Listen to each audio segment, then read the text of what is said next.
Hello बच्चों, आज 10th class के लिए स्पेशल वीडियो है और आज हम सीखेंगे कि आखिर थेल्स थ्योरम होती क्या है। और आप ऊपर देख रहे हैं मैंने लिखा हुआ है बीपीटी यानी कि बेसिक प्रोपोर्शनल थ्योरम। लेकिन उससे पहले कुछ बेसिक चीजें हैं वो भी मैं आपको क्लियर कराऊंगा। तो चलिए करते हैं स्टार्ट। यह देखिए, आप बीपीटी के अंदर बोला क्या गया है कि एक ट्राइंगल है बच्चों, और उस ट्राइंगल को हम एक नाम दे देते हैं। नाम दे दिया हमने ABC, ठीक है जी। अब वो ये कहता है कि एक साइड के पैरेलल हमने लाइन ड्रॉ करी है, ठीक है। यानी कि मान लो BC के पैरेलल हमने ये लाइन ड्रॉ कर दी जिसका नाम हमने दे दिया D एंड E। क्लियर है, ठीक है। थेल्स के अंदर गिवन ये है कि ये एक ट्राइंगल है जिसके अंदर DE पैरेलल है BC के। तो गिवन लिख लेते हैं हम लोग। गिवन में दिया हुआ है जी हमें थेल्स थ्योरम में कि ट्राइंगल एक ABC है और जिसमें हमें ये पता है कि DE जो है वो पैरेलल है किसके, BC के। अब हम आगे समझते हैं कि आखिर हमें इसमें प्रूव क्या करना है। तो हमें प्रूव करना है बच्चों AD अपॉन में DB इक्वल है AE अपॉन में EC। जो इसकी स्टेटमेंट है उसमें ये गिवन है कि ट्राइंगल के अंदर एक साइड के पैरेलल एक लाइन हो तो पैरेलल लाइन जो होती है अदर टू साइड्स को प्रोपोर्शनली इक्वल कर देती है।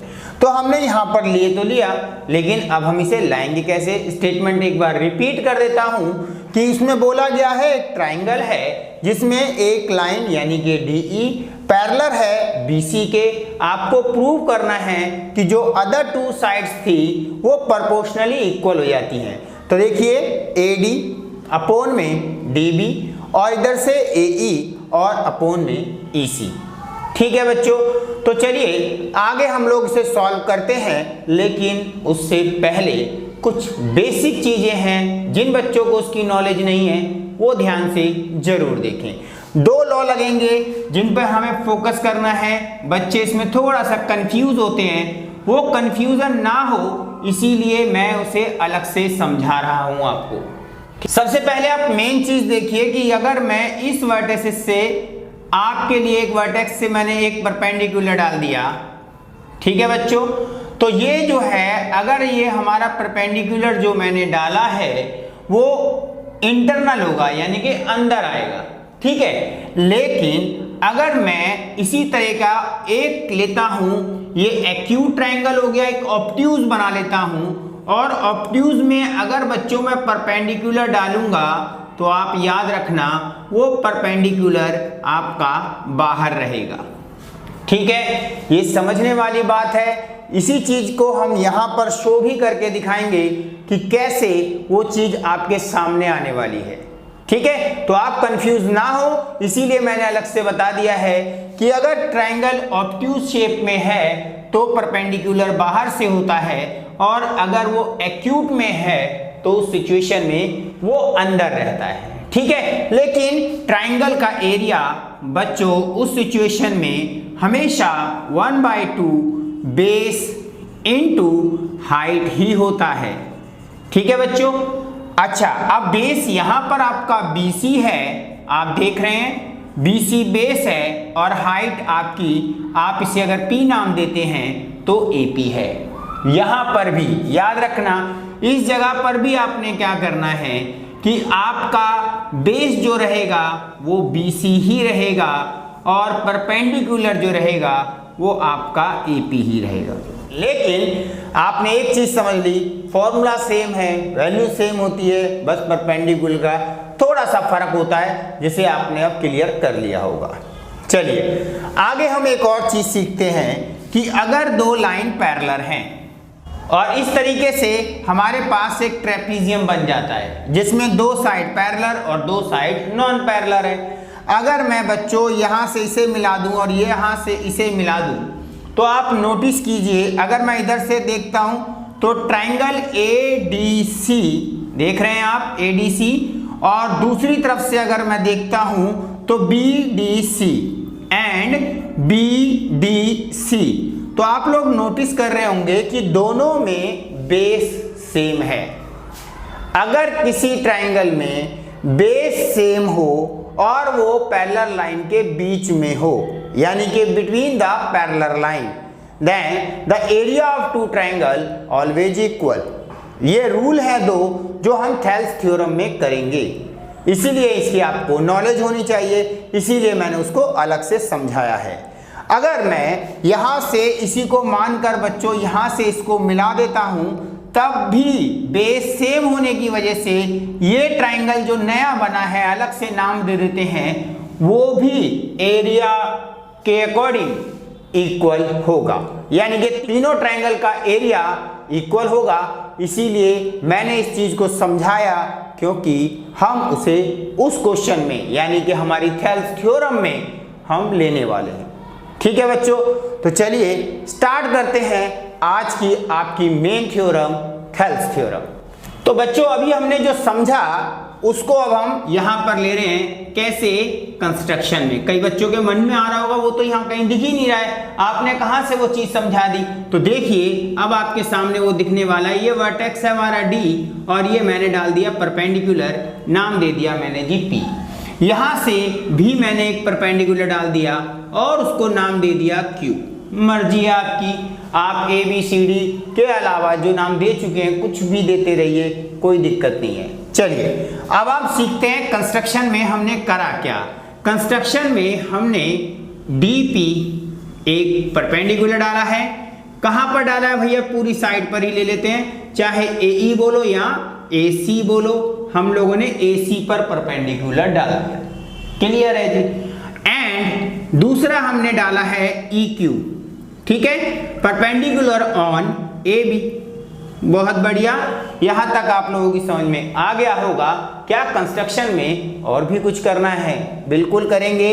थ्योरम सीखने जा रहे हैं हम लोग, जिसका यूज पूरी एक्सरसाइज में होने वाला है, तो क्यों ना उसे ढंग से समझ लें, आखिर वो रूल लगता क्यों है। ठीक है, तो आप लोग देखिए दो ट्राइंगल हैं। अगर आप लोग देखें, एक ट्राइंगल का नाम था डी ई बी और एक का नाम है डी ई सी। तो आप लोग नोटिस करिए, अभी मैंने एक चीज समझाई थी, ये ट्रेपीजियम सा बन रहा है, तो इन ट्राइंगल्स का एरिया इक्वल होगा। लेकिन अभी फिलहाल हम कंस्ट्रक्शन कर रहे हैं, तो वहां पर लिखेंगे हम ज्वाइन। किसको ज्वाइन किया हमने? हमने ज्वाइन किया है डी को सी से एंड बी को ई से। ठीक है बच्चों, तो चलिए करते हैं स्टार्ट थ्योरम को, और हम करने जा रहे हैं अब प्रूफ। ठीक है, हिंदी में दिया है सिद्ध करना है और रचना, और यहाँ है प्रमाण बोल देते हैं या उत्पत्ति। ठीक है बच्चों, थेल्स थ्योरम आधारभूत प्रमेय है आपकी। अब हम आगे करने जा रहे हैं, ध्यान से समझिएगा, मेन टॉपिक है आपका, और करते हैं स्टार्ट। देखिए सबसे पहले हम ये जानना चाहते हैं कि अगर मैं एरिया लेता हूं ट्राइंगल ए डी ई का, देख रहे हैं आप, ध्यान से देख लीजिए, ए डी ई का ट्राइंगल मैं लेना चाह रहा हूं, तो रूल लगेगा 1/2 base into height. A D E ये रहा, अगर मैं बेस इसे मानता हूं यानी कि ए ई को, ठीक है, इंटरनल है ये, ठीक है, और इंटू हाइट क्या होगी मेरी? D P. क्लियर हो गया बच्चों? इक्वेशन मैंने फर्स्ट दे दी। कई बच्चे कहेंगे यही क्यों लिया जी, परपेंडिकुलर तो दूसरी साइड भी था। तो आप लोग नाराज मत होइए, मैं दूसरी साइड अब उसी को लेने वाला हूं। अब मानो वही ट्राइंगल है सेम, ठीक है, और यहां पर हमारा बेस जो हुआ बच्चों वो हुआ एडी।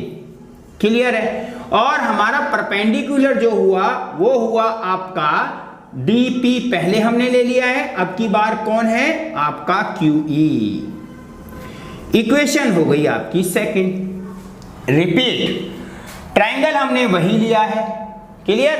एक बार बेस इसे माना है, एक बार इसे। जब बेस ये है तो परपेंडिकुलर ये होगा, और अगर एडी बेस है तो परपेंडिकुलर क्यूई होगा। ठीक है, यहां से हमने एक चीज क्लियर कर ली कि हमने एक देखा था कि एक था आपका कौन सा ट्राइंगल? एक्यूट, जिसमें इंटरनली परपेंडिकुलर डले थे। अब हम आगे करते हैं, इक्वेशन 2 हमने समझ ली है, तो इससे आगे हमने ये समझना है कि अगर वो ट्राइंगल ऑब्ट्यूज होता तो उस सिचुएशन में हमें किस तरीके से परपेंडिकुलर को देखना पड़ेगा। तो चलिए अब मान लेते हैं कि हमने इस लाइन को आगे प्रोड्यूस किया और यहां से परपेंडिकुलर है, ठीक है बच्चों। तो बेस यही रहेगा, यानी कि हम अगर ट्राइंगल लेते हैं, कौन सा ट्राइंगल लिया बच्चों हमने, डी ई और बी। हमने देखा कि वर्टेक्स ई है और ई से हमने परपेंडिकुलर डाला है, ठीक है बच्चों, और इसे हमने आगे प्रोड्यूस करा है। जब प्रोड्यूस किया है तो ये परपेंडिकुलर तो है, लेकिन बेस हमारा ये होगा। नहीं समझ में आया तो थोड़ा सा एक बार वापस जाइए वीडियो पर और चेक कीजिए कि क्या ऐसा ही कुछ आपको समझाया गया था ऑब्ट्यूज ट्रायंगल में।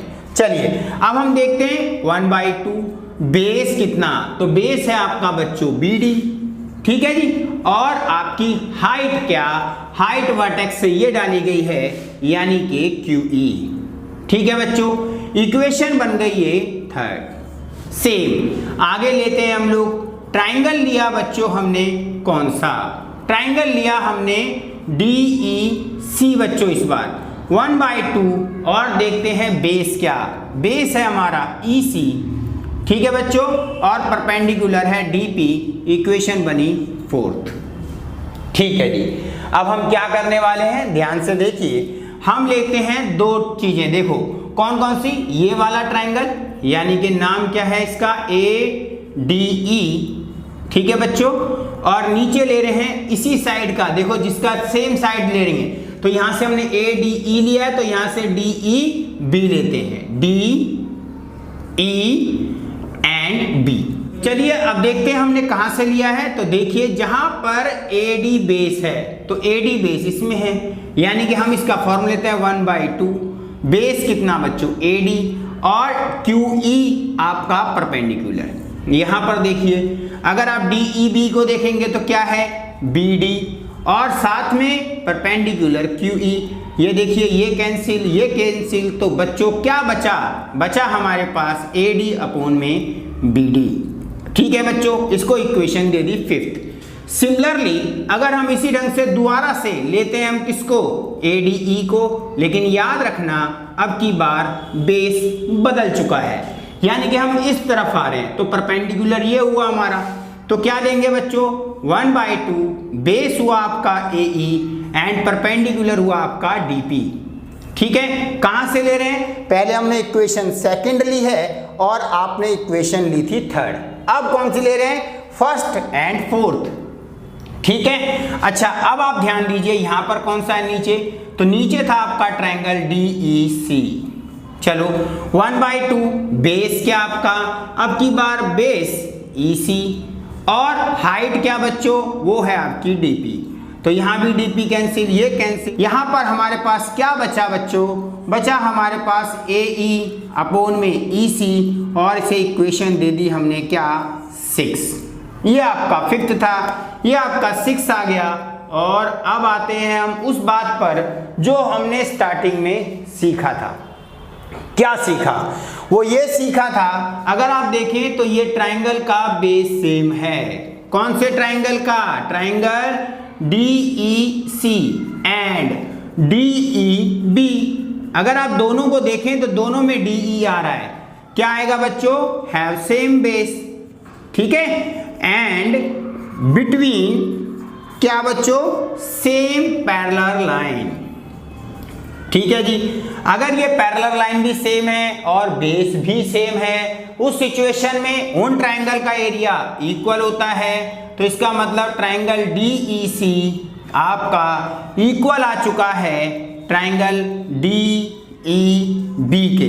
तो चलिए ये इक्वेशन आ गई आपकी 7th, ठीक है। अब हम क्या करें, अब हम देखते हैं कि खास चीज फ्रॉम क्या है, 5th 6th एंड 7, क्या है बच्चों खास चीज, ध्यान दो, ADE इसमें भी है, ADE इसमें भी है, यहां पर DEB है, यहां DEC है, जबकि यहां प्रूव कर चुके हैं कि ये दोनों बराबर है, तो मतलब ये भी बराबर, ये भी बराबर, तो इसका मतलब इनके जो रेशियो है, इनके जो साइड में जो वैल्यू आ रही है जिसके ये इक्वल थे वो भी इक्वल होंगे।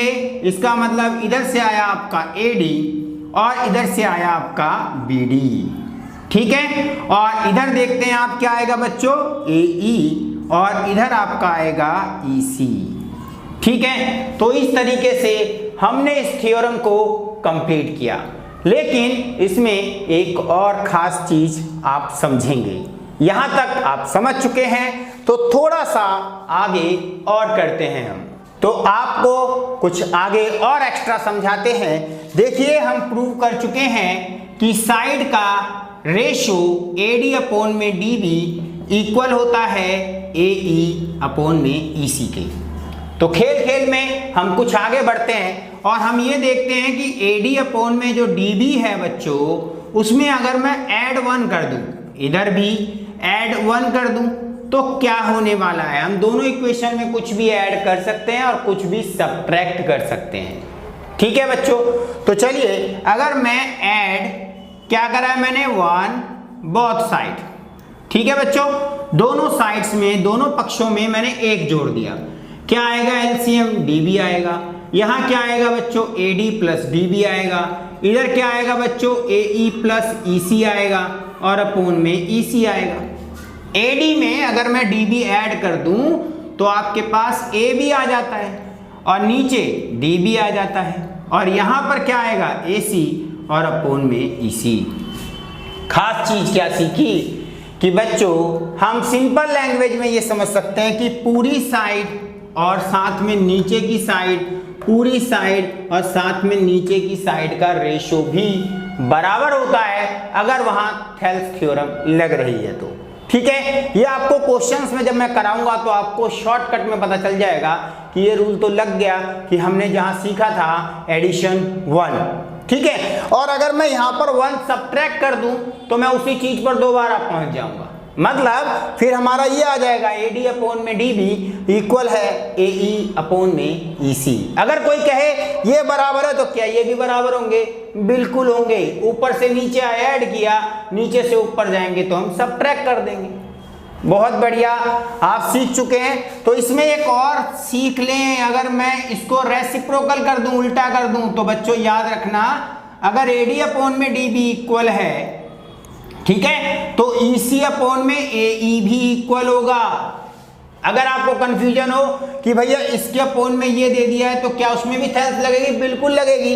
अगर मैं कह रहा हूं 3/2 के इक्वल है तो बच्चों 2/3 और 2/3 भी तो इक्वल होंगे, समझे आप लोग। यानी कि चाहे इसका ऐसे दिया हो क्वेश्चन के अंदर या इसका रेसिप्रोकल दिया हो, तब भी वहां थेल्स लगती है।